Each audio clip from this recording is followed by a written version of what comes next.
When you add your polish media, I like to use a cup. You want to, on a tumbler like this, you don't want to add so much it doesn't have any room to maneuver around.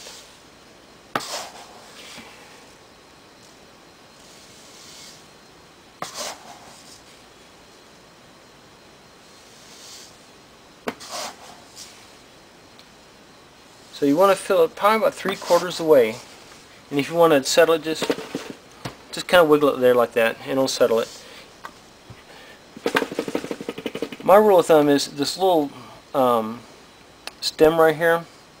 I like to cover that with maybe I don't know, about a 1/2 inch to maybe 3/4 of an inch worth of polish media. You want it to flow quite freely. And I'm going to show you what it looks like when it's tumbling at a good proper speed.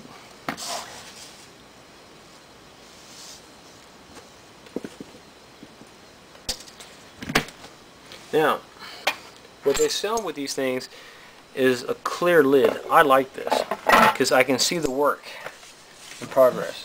Kind of hard to see a little bit. The only reason why that is because the thing gets kind of scratched and dinged and what have you over time, but you get the idea. You can kind of see what's going on. And once I turn this on, you're not going to really be able to hear what I'm saying. So I'm going to zoom the camera in on it, and what you're going to hear it get really loud. Then it's going to get quiet. And when it gets quiet is when the brass has completely filled with polish media and it's starting to churn inside of it. Okay, when you polish media, you only need to keep it in for 15 or 20 minutes. You just want to get the major gunk off of it. And then you want to strain it out. If you guys are on a budget like me, you guys are going to want to build your equipment up a little bit at a time. Just prioritize what you need. Don't get what you don't need. Alright, here we go.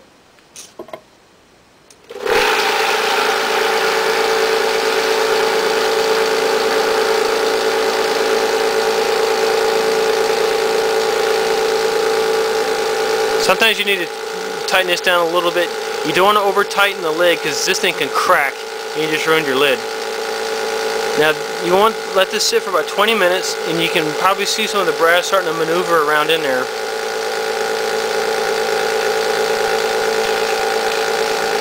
And that's how you want it to move. You don't want to be moving so slow that it's going to take forever to get from the bottom to the top and then back down again. Okay, this has been going for about 20 minutes now. We're going to go ahead and stop it.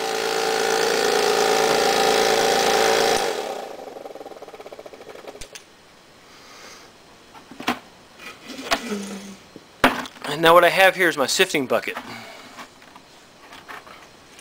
It's effective. You don't necessarily need it. It just helps speed things up a little bit. And something that's helpful, depending on what you're doing and how many rounds you plan on loading, I'll sometimes set my loading block down on the edge here and count them out. Otherwise, I just pluck them out and put them in a bag.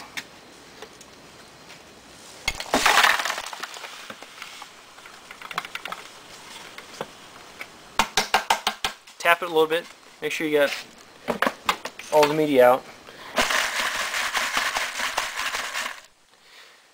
There's some nice polished brass, but it's not quite over yet.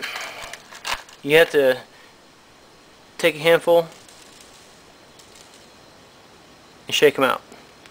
Otherwise, you're going to try to run it through your sizing die, and what you're going to get is a mess.